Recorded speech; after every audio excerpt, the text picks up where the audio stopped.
Welcome to Pindar Poetry. We hope you learned something new. You'll begin by confirming prerequisites so nothing stalls the process. First, make sure iOS is up to date because carrier activation relies on the latest profiles. Once done, verify both carriers support dual SIM on an iPhone 13, either physical nano SIM plus eSIM or two eSIMs with carrier support.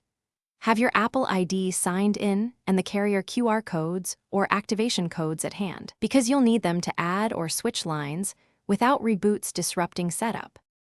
Now you add and configure each line step by step. Open Settings, tap Cellular, then add Cellular Plan and scan the carrier QR or type the activation info. That registers the eSIM. After both lines appear, label them clearly so you know which is for calls, messages, and mobile data. Then set the default line for voice and SMS while assigning cellular data. Make sure to allow cellular data switching when you want apps to use the active data line automatically. Finish by restarting the phone to ensure both profiles fully register with carriers.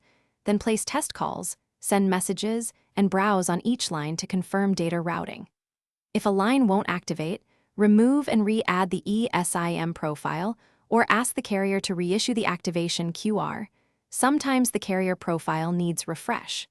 If problems persist, reset network settings to clear lingering conflicts, but make sure you know your Wi-Fi passwords, because this clears saved networks and VPN settings. Thanks for watching. Consider subscribing if we helped you.